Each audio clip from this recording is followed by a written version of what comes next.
ponernos de pie para orar y poder iniciar con la clase del día de hoy.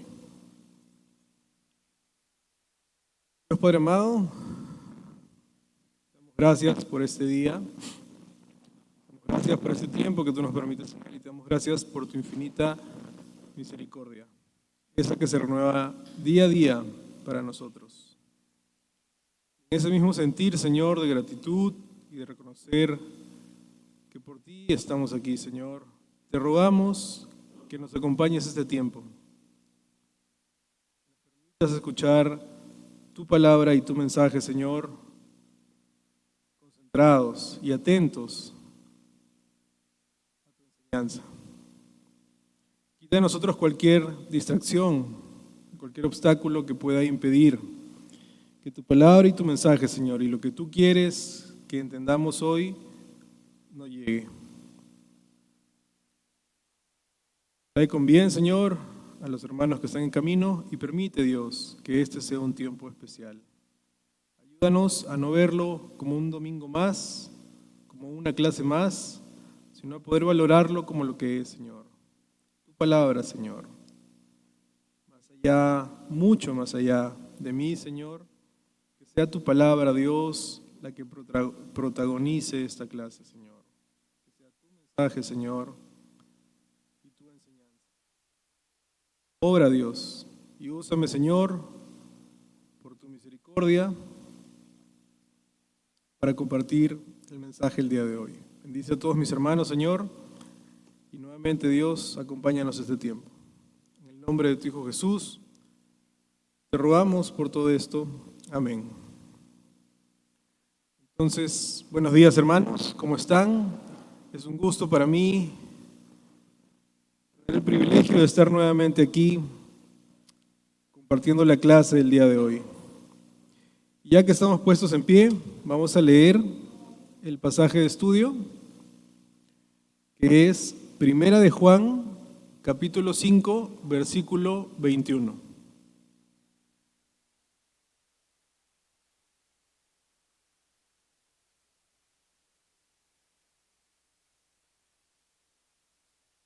Primera de Juan, capítulo 5, versículo 21.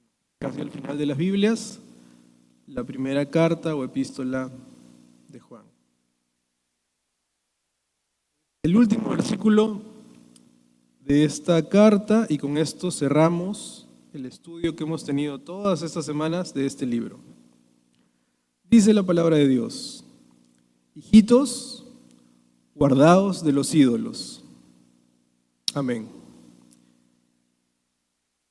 Y ese es el versículo que vamos a estudiar el día de hoy. ¿Pueden tomar asiento, hermanos?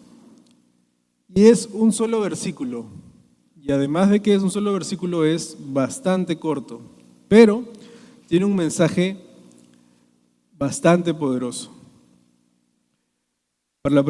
Para la preparación de esta clase, tuve la gran oportunidad de prepararla basada en un libro de Martin Lloyd-Jones, un predicador bastante conocido y bastante fiel al Señor. Mientras preparaba este mensaje acerca de los ídolos y de la idolatría, me iba dando cuenta de que yo mismo estaba en eso, estaba en idolatría. Aún estoy, y el Señor me ayude a luchar en contra de eso. Así que de todo corazón espero, hermanos, que ustedes, cuando escuchen este mensaje, también lo consideren así.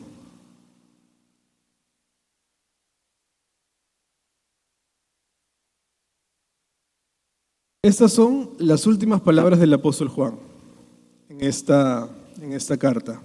Son su último consejo, una advertencia final a esas personas a las que él tanto amaba, a quienes va dirigida esta carta. Y se dirige a ellos como hijitos, un término con cariño. Nosotros también solemos usar términos con cariño, ¿no? Esta semana había una persona que nos estaba ayudando con los arreglos en mi casa y cuando subía le decía a Emilia, mi hija, le decía, hola mami. Y Emilia escuchaba y decía, pero yo no soy tu mami, yo me llamo Emilia. Y más allá del significado literal es una palabra que demuestra afecto, ¿no? Una palabra para tratar a alguien con cariño. Y de esta manera el apóstol Juan se refiere a estas personas, hijitos, con cariño. Obviamente no eran sus hijos, pero demuestra el cariño que les tenía. En otras partes de la carta también les va a decir jóvenes, también se va a referir a los padres, pero en este último versículo se refiere a todos como hijitos.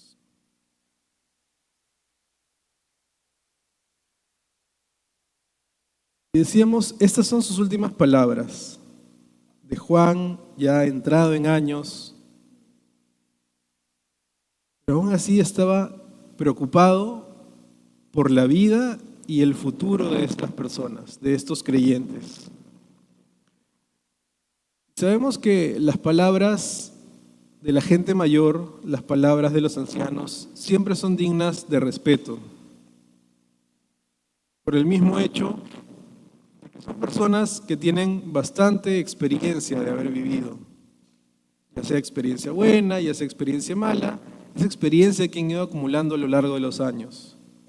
Y solo por el hecho de tener más experiencia es muy probable que sepan más que nosotros que hemos vivido menos. Ahora, estas últimas palabras, las últimas palabras de todas las personas son importantes, ¿no? Siempre vemos en las películas, generalmente de acción, cuando le preguntan al villano o a alguien que está a punto de morir, ¿cuáles son tus últimas palabras? Y sea el bueno, sea el malo, siempre dejan que hable y lo escuchan. Y si es posible, hasta cumplen el deseo de esta persona. Entonces, las últimas palabras siempre son importantes. Pero si son las últimas palabras de una persona sabia, son excepcionales. Y si además son las últimas palabras de un apóstol del Señor Jesucristo, tienen una importancia suprema. Entonces, ¿cuáles son las últimas palabras que escoge el apóstol Juan para cerrar esta carta? Hijitos, guardaos de los ídolos. Entonces, podemos imaginarnos a Juan recordando todos esos años maravillosos que pasó con Jesús. Sus enseñanzas, las anécdotas, los milagros, las parábolas y todas aquellas cosas que formaron el carácter y la persona que fue Juan. Y él sabe y es consciente que el final se acerca. Y ve este grupo de personas a quien está dirigida la carta, este grupo de cristianos, en un mundo hostil, pero él quiere que vivan una vida victoriosa. Desea que tengan un gozo pleno, que vivan una vida plena. Y por eso les da estas últimas palabras. Y Juan está haciendo algo muy característico de él. Él le gustaban mucho los contrastes. A lo largo de esta carta solamente vamos a ver que Juan va a presentar diferentes contrastes. Va a hablar de la luz y la oscuridad, del amor y del odio, de lo verdadero y lo falso. Entonces es una característica de Juan el poder hablar y enseñar a través de contrastes. Habla generalmente primero de lo bueno y luego de lo malo. Y no solo de Juan, sino que la Biblia en general también utiliza esa forma para mostrarnos y enseñarnos. Tomando como referencia, por ejemplo, los 10 mandamientos, primero nos habla de las cosas buenas que debemos hacer y al final deja las cosas malas que no debemos hacer, porque no nos convienen. Entonces vamos a ir un versículo hacia atrás, al versículo 20. Primera de Juan 5:20. Dice, pero sabemos que el Hijo de Dios ha venido y nos ha dado entendimiento para conocer al que es verdadero. Y estamos en el verdadero, en su Hijo Jesucristo. Este es el verdadero Dios y la vida eterna. Y luego, en el 21, viene el contraste. Ya habló de lo bueno y ahora va a hablar de lo malo. Hijitos, guardaos de los ídolos. Y esto es lo negativo de este contraste. ¿Y contraste con qué? Contra el único Dios vivo y verdadero. ¿Cuál es ese contraste? Los ídolos. ¿Ok? Entonces, ahí estamos. Juan siempre nos va a dar advertencias. Aunque quizás a muchos de nosotros, o a la mayoría, no nos gusten las advertencias. Y es que al ser humano instintivamente le desagradan las advertencias. ¿Por qué? Pues porque somos pecadores. No nos gusta que nos digan que no debemos hacer algo o que tengamos cuidado con algo. Porque muchas veces lo tomamos como una ofensa hacia nuestra capacidad, hacia nuestras habilidades. Pueden haber infinidad de ejemplos. Alguien que toda la vida ha conducido auto, le dicen, oye, ¿puedes sacar el carro de la cochera? Sí, claro, pero ten cuidado, no te vayas a chocar. Me voy a chocar yo. Si yo toda la vida he manejado, llevo 20 años manejando.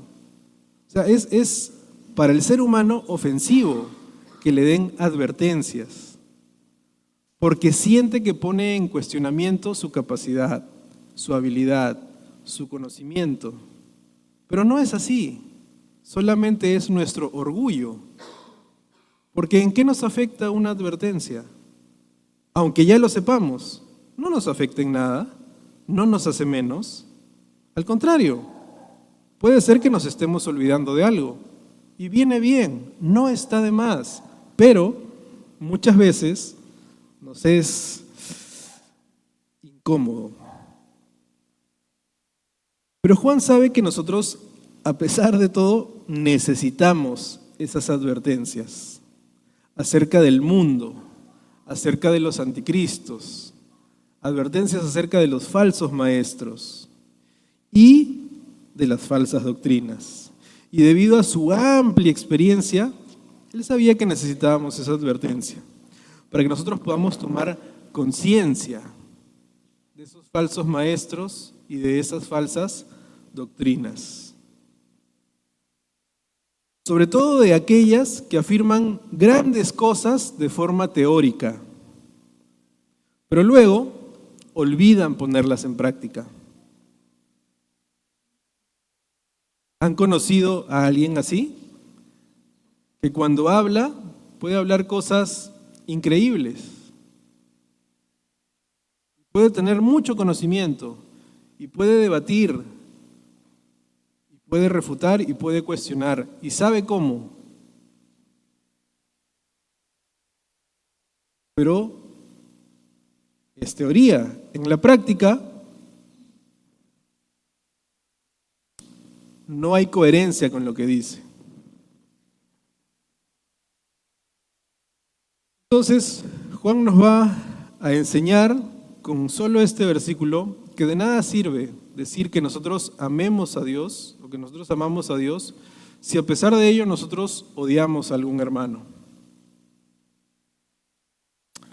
Dar la impresión de una devoción fuera de lo común y a pesar de ello no ser fiel a nuestras propias convicciones en los detalles de nuestra vida cotidiana. Venir a la iglesia todos los domingos temprano y sentarme adelante en primera fila y estar atento y escuchar y responder. Y luego, el resto de la semana, me voy a mi casa Vivo como cualquier persona que no conoce a Dios. En esos detalles cotidianos de la vida, en el día a día, no hay nada más peligroso que un interés teórico en la verdad. ¿Quién es la verdad? Jesús. Él es la verdad, el camino y la vida. Y no hay nada peor que un interés teórico solamente. ¿Saben qué cosa es interés teórico? Quiero saber, quiero escuchar, me gusta. Nada más. No tengo ningún interés en que mi vida cambie. No tengo ningún interés en dejar de hacer las cosas que hoy día escuché que no debería hacer. No tengo interés en hacer las cosas que hoy escuché que debería comenzar a hacer. Solamente me interesa el conocimiento, la teoría, saber qué responder si alguien me pregunta.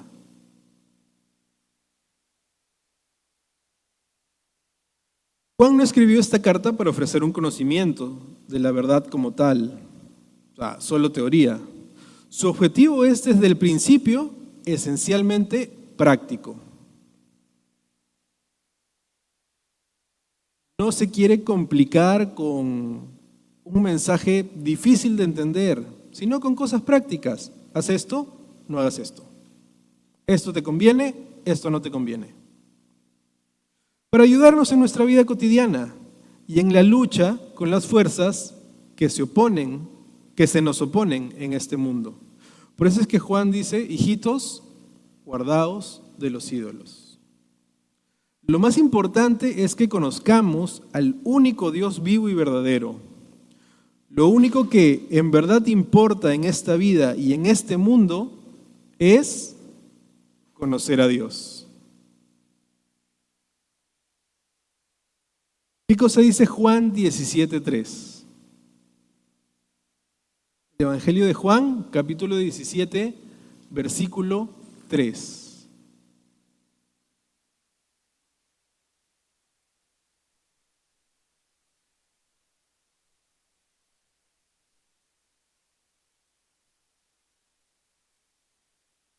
Gracias, hermano Pedro. Exactamente. Que te conozcan a ti, el único Dios verdadero. ¿Cuántos de los que estamos aquí le pueden poner check a ese versículo? ¿Cuántos conocen al único Dios verdadero? No les voy a pedir que levanten la mano, pero sí es una pregunta que se pueden responder a ustedes mismos. ¿Conocen a Dios? ¿Conocen al único Dios verdadero? Y más adelante vamos a tener un poco más de contexto para responder esta pregunta. Pero si no tenemos ese conocimiento, si no tenemos ese entendimiento, claramente vamos a ser derrotados, ¿no? Vamos a ser arrastrados por este mundo y por lo que ofrece. Ese conocimiento solo se puede obtener en Jesucristo, que es Dios mismo. Y si le conocemos, dice el versículo, que tendremos vida eterna. Entonces, lo fundamental es conocer a Dios, andar con Él y permanecer en Él y en ese conocimiento, en su palabra. Nada malo puede ocurrirnos jamás si estamos en esa posición, si andamos en comunión con Dios.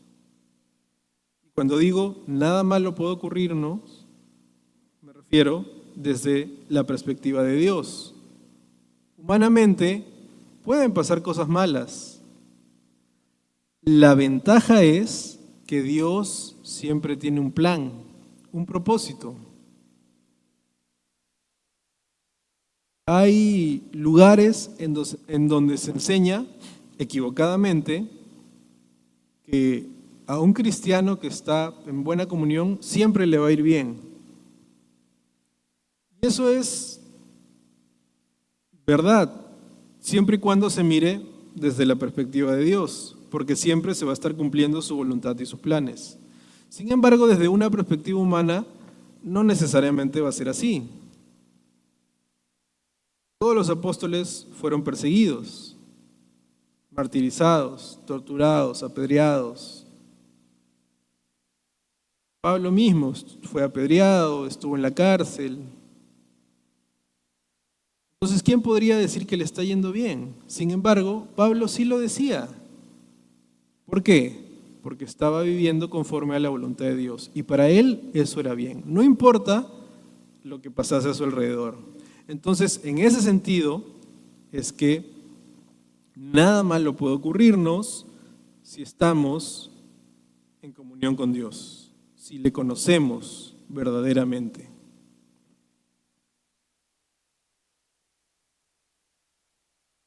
Como dice Juan al inicio de esta carta, ¿no? En el capítulo 1, versículo 3. Lo que hemos visto y oído, eso os anunciamos. ¿Para qué? Para que también vosotros tengáis comunión con nosotros. Y nuestra comunión verdaderamente es con el Padre y con su Hijo, Jesucristo. Hay cosas en esta vida y en este mundo que amenazan constantemente con interponerse entre nosotros y ese conocimiento de Dios. En otras palabras, nos guste o no, es una guerra, una lucha de fe. Hay un enemigo en contra de nosotros y su objetivo, su único objetivo, es interponerse entre nosotros y ese conocimiento, intentando que fijemos nuestra mente, nuestra atención y nuestro corazón en alguna otra cosa. No importa cuál sea.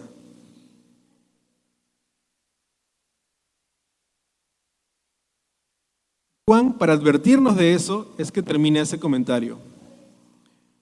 El objetivo de nuestro enemigo es como si nosotros estuviéramos tratando de disparar a un blanco, ¿no?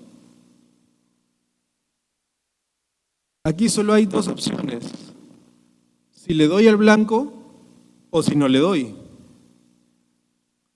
No importa a qué otra cosa le dé. Oye, pero es que le di al blanco del que está a mi costado. No importa, está mal. Es que le di a un pajarito. No importa. Le di a una lata. No importa. Le di al piso. No importa. No le diste. Estás mal. Si le diste, estás bien. Si no le das, estás mal. Es algo así. O nuestra mente, nuestra atención, nuestro corazón está enfocado en Dios o no lo está. Está enfocado en cualquier otra cosa, no importa la que sea. Y el enemigo, al mayor enemigo al que nos enfrentamos en la vida espiritual, es justamente la adoración de ídolos. ¿Quiénes adoran ídolos en su vida? No les voy a pedir que levanten la mano. Pero ahorita vamos a entender. El mayor peligro no es una cuestión de hechos y acciones. El mayor peligro es la idolatría. Y para algunos quizás puede sonar extraño, ¿no? Idolatría. Yo, ídolos. No creo. Pero es una realidad que nuestros actos, nuestras acciones, la forma en la que vivimos, son el resultado de nuestras actitudes y de nuestros pensamientos. Proverbios 3:23 dice: porque cual es su pensamiento en su corazón, tal es él. Una vez yo escuché, hace mucho tiempo, un comentario acerca de cuando alguien hace algo y lo dice: es que lo hice sin pensar. ¿Pero por qué hiciste eso? Es que lo hice sin pensar. Es que estaba apurado. Es que no me di cuenta. Y puede ser que uno esté distraído o tenga cierto grado de distracción. Sin embargo, todas nuestras acciones son un reflejo de nuestros pensamientos, aún de nuestro subconsciente, de las cosas que nosotros creemos, nos gustan, no nos gustan, de aquellas cosas que creemos y de aquellas cosas que no creemos. Y de las cosas que sabemos, solo afectan a aquellas que entendemos. Las que no entendemos difícilmente van a afectar nuestro comportamiento. Un ejemplo, en el país y creo que en el mundo, es la salud, ¿no? La salud hoy en día. Todos sabemos que es bueno cuidar nuestra salud, ¿sí o no? ¿Todos cuidamos nuestra salud? No. ¿Por qué? Porque muchas veces hacemos cosas que son malas para nuestra salud. Nosotros como creyentes, si bien no nos embriagamos, tampoco fumamos, no consumimos drogas, pero en algunos casos nos desquitamos con la comida. Ahí sí no dice nada la Biblia, así que voy a comer. Y vamos y comemos cosas que no son buenas para nuestra salud, a pesar de que sabemos, o en el fondo sabemos, que hay cosas que no nos convienen. Aún así, el gustito muchas veces puede más. Y ese es un reflejo de que nosotros sabemos que cuidar nuestra salud es bueno, pero no lo entendemos a un nivel lo suficientemente profundo como para que lo pongamos en práctica. Y yo puedo ir diciéndole a todos los hermanos, hermano, buenos días, cuidar la salud es bueno. Buenos días, hermano, cuidar la salud es bueno. Pero es solo teoría. En la práctica, no cuido mi salud.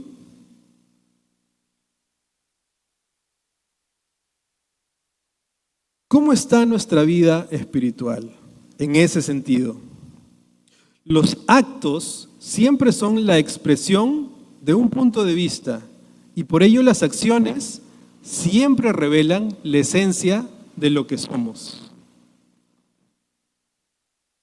Un ídolo, en este caso, es cualquier cosa, cualquier persona que ocupa un lugar en nuestras vidas que solo debería ocupar Dios.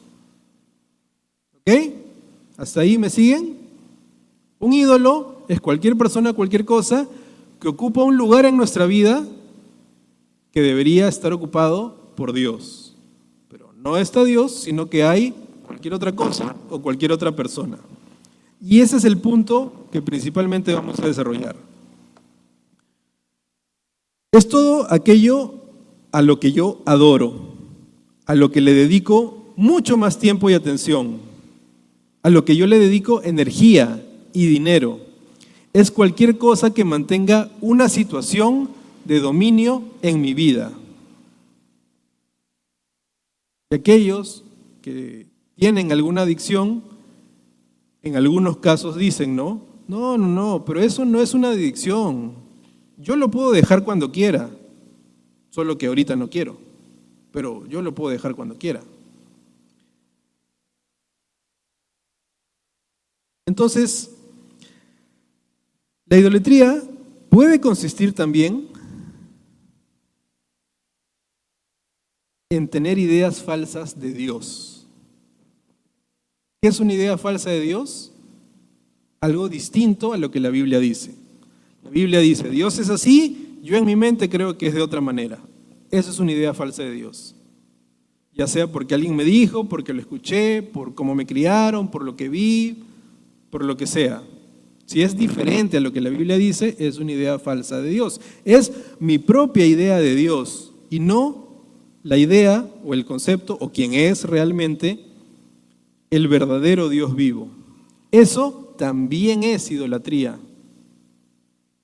Porque yo estoy adorando a un Dios que no es Dios. Es posible también que adoremos nuestra religión en lugar de adorar a Dios.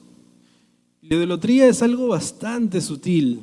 Podemos pensar que estamos adorando a Dios, pero solo estamos adorando nuestras prácticas y nuestra tradición religiosa. Es posible incluso que adoremos a nuestra iglesia y a nuestra propia comunión y a nuestro propio grupo religioso y a nuestra comunidad y a nuestro propio punto de vista. Todas esas son cosas que podemos estar adorando.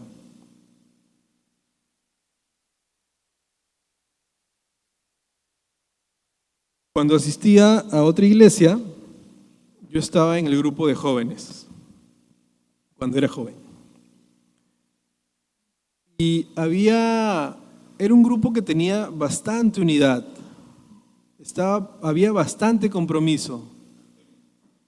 Y era un ambiente muy unido y que incluso animaba a los que estaban desanimados. Y algunos lo hacían porque amaban a Dios. Y otros lo hacían porque amaban el grupo de jóvenes.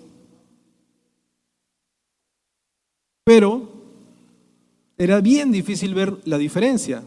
No sabías quién lo hacía por una razón y quién lo hacía por otra. ¿Cuándo es que se vio alguna diferencia de una manera un poco más clara? Cuando los jóvenes dejaban de ser jóvenes y pasaban a otro grupo. Ya no estaban en el grupo de jóvenes, sino que ahora estaban en un grupo ya de adultos. ¿Qué pasaba? Algunos seguían con ese mismo ánimo y con ese mismo fervor y ese mismo compromiso. Y otros se apagaban completamente. Tu amor era por Dios, tú mantenías igual, porque Dios no cambia. Si tu amor era por tu grupo de jóvenes, ya no estás en el grupo de jóvenes. Te afecta, ¿no? Entonces, puede ser un ídolo. Y ellos seguro estaban convencidos de que eran buenos creyentes y sin darse cuenta habían caído ¿en qué cosa? En idolatría. ¿A qué? Al grupo de jóvenes. ¿Puede pasarnos a nosotros? Claro que sí. Todos estamos expuestos y podemos ser víctimas de la idolatría. La idolatría no es tener un muñequito, una imagen o algo que yo le prendo velitas. La idolatría no es el fútbol. Pero, yo me gusta, pero nada más. ¿A quién no le gusta? Oye, y cuando hay clásico o juega Perú o algo, el día del culto, ¿qué haces? ¿Vas al culto o te quedas viendo el partido? No, pues, el partido es una vez a las 500. El culto es todos los martes. El culto es todos los jueves. Un jueves que no vaya. Además, la otra vez el hermano no fue y nadie le dijo nada. Esa manera de pensar, ese raciocinio, ese buscar justificación, ya es una alerta. Debe ser una alerta para nosotros. Un hombre puede llegar a adorar a su esposa. Una esposa puede adorar a su esposo. Los padres pueden adorar a sus hijos. Los abuelos a sus nietos. Puede haber adoración, puede haber idolatría. Un tío o un sobrino también pueden ocupar sus mentes y sus corazones y llegar a ocupar el lugar que debería ocupar Dios. ¿Cómo? Al dedicarle más tiempo, más atención, más pensamientos, estando mucho más preocupados por ellos que por cualquier otra cosa. Aún, y este ejemplo venía así tal cual, aún la asistencia a la iglesia podría pasar a un segundo plano por causa de uno de ellos. Por ejemplo, y algo que es muy común, por causa de los hijos. ¿En qué sentido? Pues hay situaciones en las que se entiende, ¿no? Mi hijo está enfermo, tiene 40 de fiebre. No, pero hoy día hay culto, ya tú ves cómo haces, me voy. No tiene sentido. Pero hay algunos casos en los que todo gira en torno a los hijos. Oye, ¿no viniste al culto? No, es que a esa hora mi hijito duerme. ¿Tampoco viniste a la reunión? No, es que a esa hora mi hijito come. No, no le puedo mover el horario. No, a esa hora come. Porque yo leí en un post de Instagram que tiene que formar hábitos y a esa hora tiene que comer. Es que yo vi en internet, hay un influencer que es muy bueno, que dice que a esa hora tienes que hacer tal cosa, y todo gira en torno a los hijos. Te pierdes tu culto, te pierdes tu reunión, te pierdes compartir con un hermano porque tu hijo tiene que comer, tiene que dormir, tiene que bañarse, tiene que cambiarse. Está ocupando el lugar que debería ocupar Dios. Está absorbiendo tu energía, tu tiempo, tus pensamientos, tu dinero, a tal punto que ya no te queda para Dios.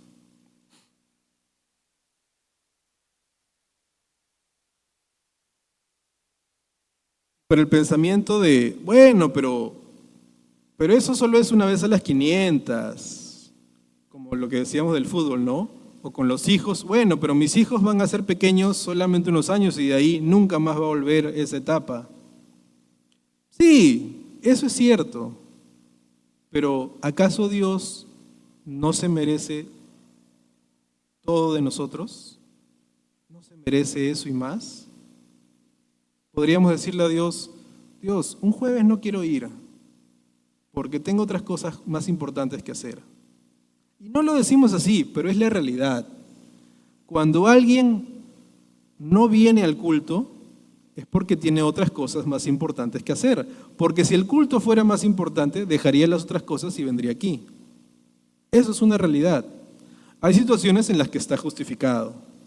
Si uno lamentablemente tiene un trabajo que se cruza los horarios con los servicios de la iglesia, no va a dejar su trabajo de manera irresponsable y va a estar aquí. Dice, no me importa nada, vengo aquí, y dar un mal testimonio de que los creyentes no les importa nada más que su iglesia y dejan todo tirado. Eso no estamos hablando de eso. Estamos hablando de las cosas en donde la decisión depende exclusivamente de nosotros. Y yo decido qué cosa quiero hacer. Y yo decido en base a lo que para mí es más importante. Por eso decíamos, de nada sirve que teóricamente yo diga, Dios es lo más importante, cuando mi vida no lo refleja.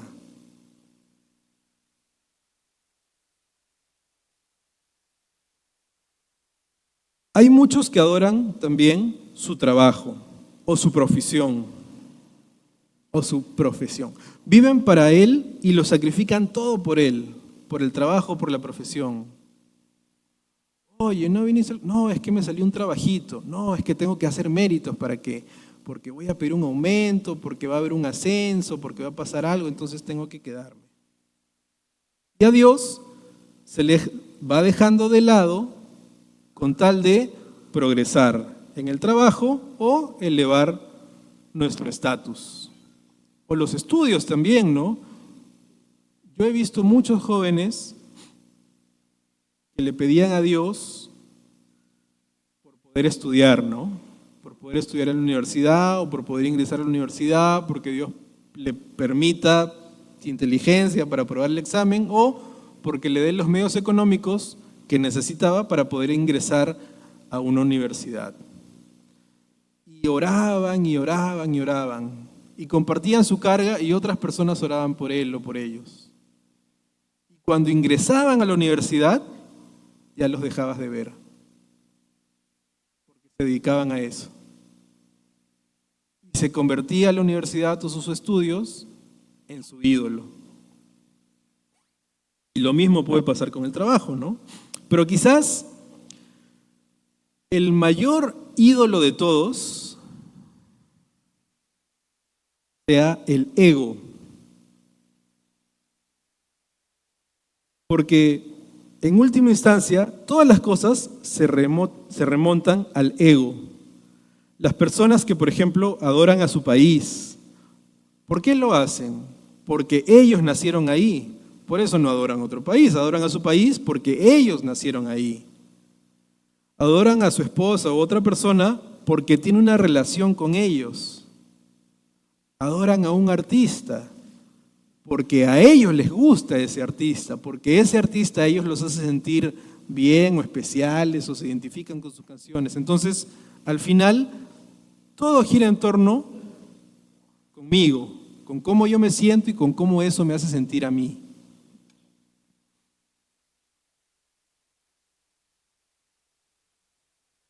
Y muchos santos a lo largo de los siglos lo han reconocido así. El ídolo fundamental con el cual hemos de tener mucho cuidado es el ego, este horrible ego, esta preocupación por mí mismo, colocándome a mí donde debería estar Dios. Todo girando a mi alrededor, mi interés, mi situación, mi desarrollo, yo mismo y todas las cosas que resultan de ello. Por eso Juan nos dice, hijitos, guardaos de los ídolos. Tengamos cuidado y no nos coloquemos en el lugar que debe ocupar Dios. El mayor peligro de la vida espiritual es la idolatría. Y aparece en todas nuestras actividades, aparece en nuestra obra cristiana. Aún a quienes tienen el privilegio de servir de una manera visible, como los que nos toca compartir aquí adelante, los que están tocando en el ministerio de alabanza, los que están cantando, los que sirven de alguna manera aquí adelante, deben cuidarse también, porque eso también puede convertirse en un ídolo. Cuando ya no lo hago para Dios, sino lo hago para mí mismo, porque me hace sentir bien, porque todos me ven adelante, porque todos van a creer que soy un gran creyente, aunque no lo sea, solamente por estar aquí delante compartiéndoles algo. Entonces ya no lo hago por amor a Dios, sino que lo comienzo a hacer consciente o inconscientemente sin darme cuenta, lo comienzo a hacer para mí mismo. Y he dejado de servir a Dios y he comenzado a servir a un ídolo. Entonces preguntémonos, hermanos, preguntémonos detenidamente y meditemos en eso a lo largo del día. ¿Existe en este mundo transitorio, en este mundo pasajero, algo digno de nuestra adoración y nuestra devoción?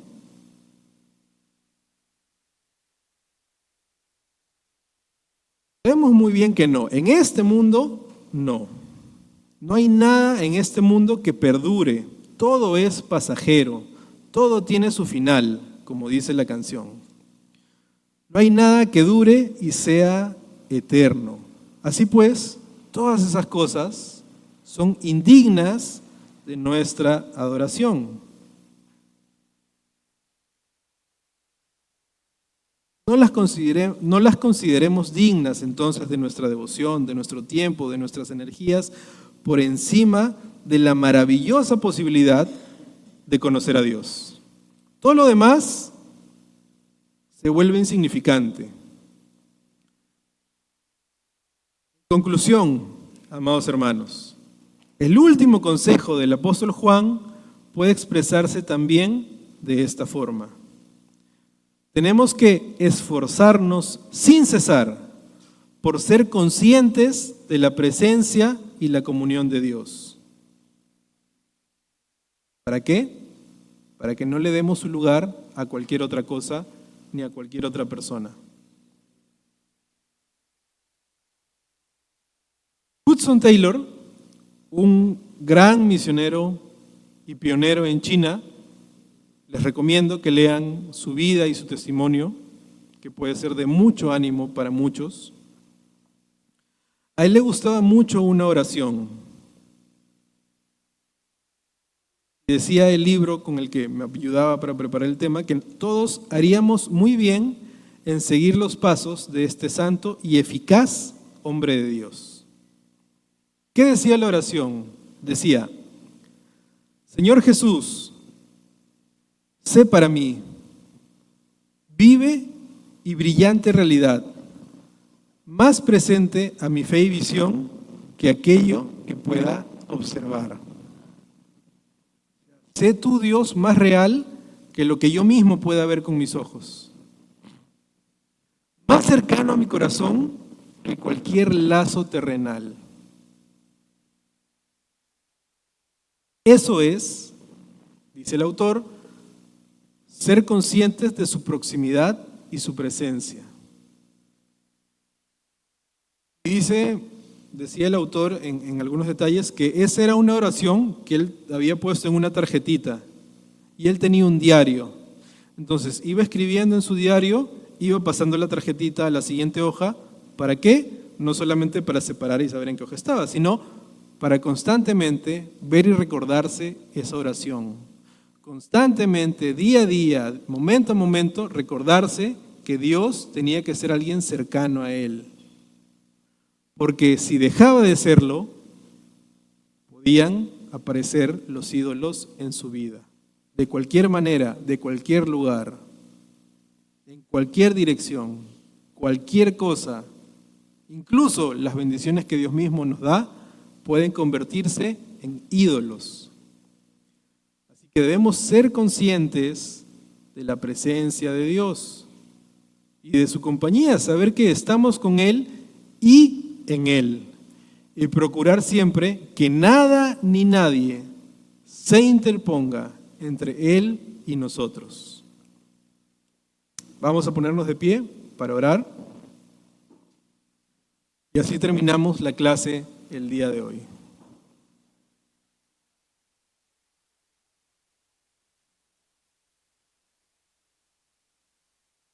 Dios Padre amado, te damos gracias por tu maravilloso mensaje, Señor. Te damos gracias también por las personas que tú pusiste antes que nosotros, que nos ayudan a entender, Señor, que nos ayudan a comprender a una mayor profundidad tu palabra, Dios, que con solo un versículo, Dios, hemos aprendido y hemos compartido tanto acerca de los ídolos, de la idolatría y del peligro que eso supone para cualquier creyente.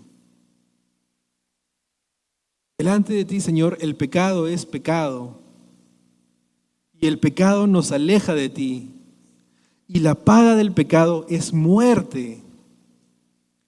Así que ayúdanos, Señor, ayúdanos, Dios,